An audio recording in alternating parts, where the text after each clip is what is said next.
If all goes well and this actually works, we'll be able to put this guy out in a controlled environment where we can monitor where the prosthesis goes to the skin for secondary infections and so forth, and we can build him a foot which will allow him to dig and burrow and make his own place. And when the time comes, even use that leg or that foot to grab hold to his next girlfriend and be able to then continue the species.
Alright, spent most of the morning working on this implant.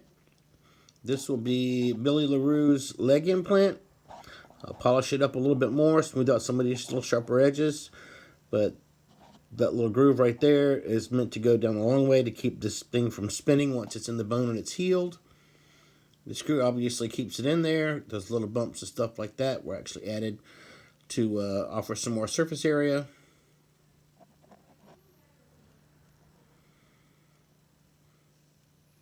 The tip was ground down to be a tri-point, just like your average bone pin. And on this end, you can actually see how we have a lock nut and a large nut we can actually add the foot to.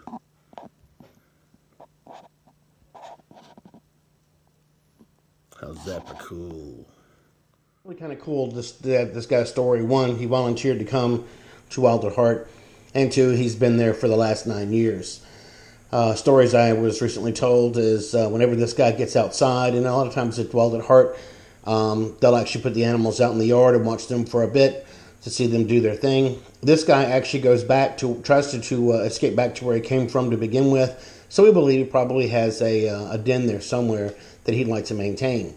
The biggest reason I want to fix this guy is this guy's been stuck in a cage for 9 years. Not that he's not spoiled rotten, but cage living is not always the coolest.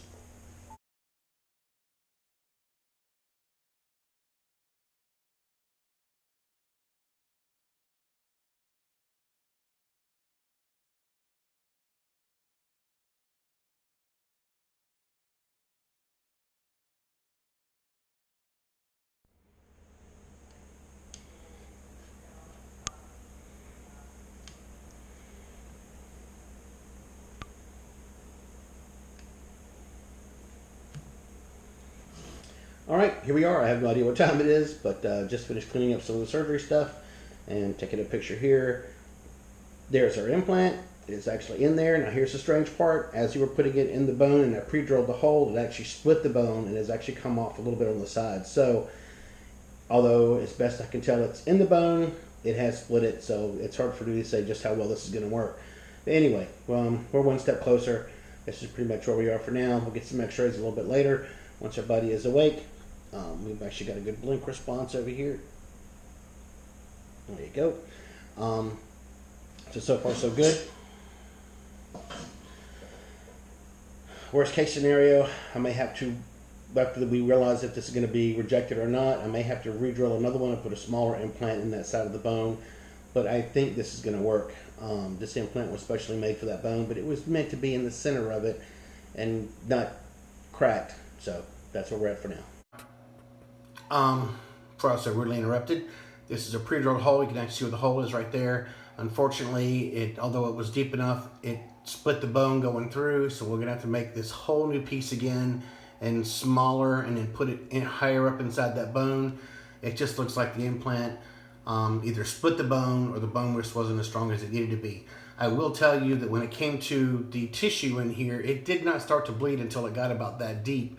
So a lot of that is pretty hard, but not very healthy bone. So we're gonna redo this probably in about a week. I've got to go in and make a whole new implant, and that's where we're at for now. I'm sorry, buddy. Get you some pain meds, and we'll get you eating in no time.